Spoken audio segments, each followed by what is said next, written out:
Hey guys, welcome to today's video. So obviously I have hardly anything on my face, and that's because I literally default to the same shades all the time. It's always the brown neutrals. So you can see, like in this Jaclyn Hill palette, where I tend to go to. I don't tend to stray down here. This is scary. This is kind of getting into weird territory, and I never go dark into those colors. So I figure, well, it's a brave new world, it's a new year, so I'm just gonna start playing around with very cringy eyeshadow combinations, at least for me. Oh my gosh, I'm starting to have anxiety just thinking about this. I'm just gonna go into the Jaclyn Hill palette from, oh, you can't even see that, from Morphe, because this is probably the most current. And, I mean, admittedly, eventually I'm gonna get down here. I'm gonna get down there. I feel like I need training wheels for this first, so I'm going to...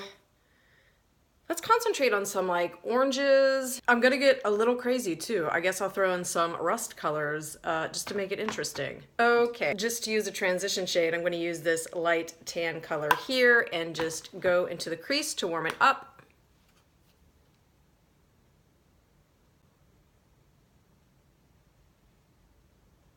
I always admire these girls I watch doing tutorials and they're like, oh, it's just makeup. If I don't like it, I'll wash it off.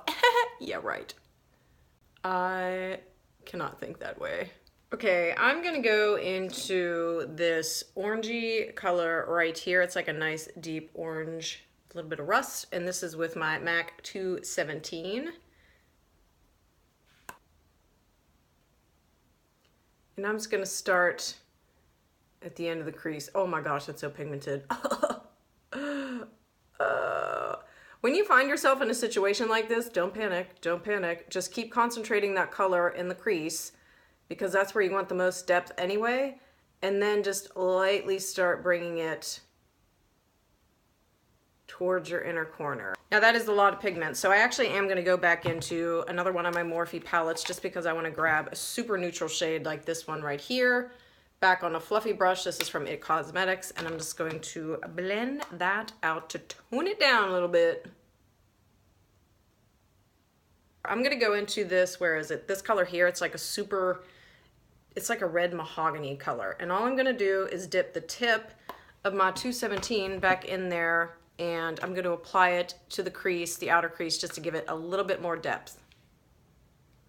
So just very, very lightly going in deep into that crease. And I'm just gonna go in and blend a little bit more. Okay, so for the center of the eye, okay, I'm gonna stick with this. Oh, that's super pretty. That's like a really pretty rust color.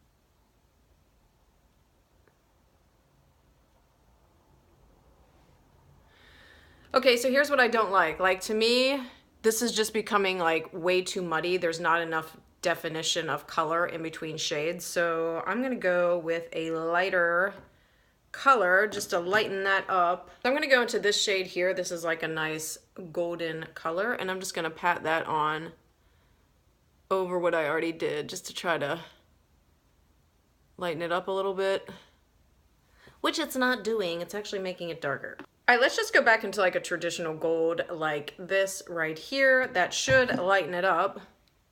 Again, going over what I've already done. There we go. But now I'm really gonna lighten in the inner corner. There's this light shimmery shade here. I'm gonna go into the inner corner. And when I say inner corner, I don't mean like right here. I mean on this actual part of your lid. I'm just gonna pat that on and again blend it right into that gold shade I have in the center of my lid. I'm gonna go back into my other Morphe palette right here and take that very neutral shade, dip my fluffy brush into it, and all I'm gonna do is run it alongside here so I can kind of blend everything together and make sure there aren't any harsh lines.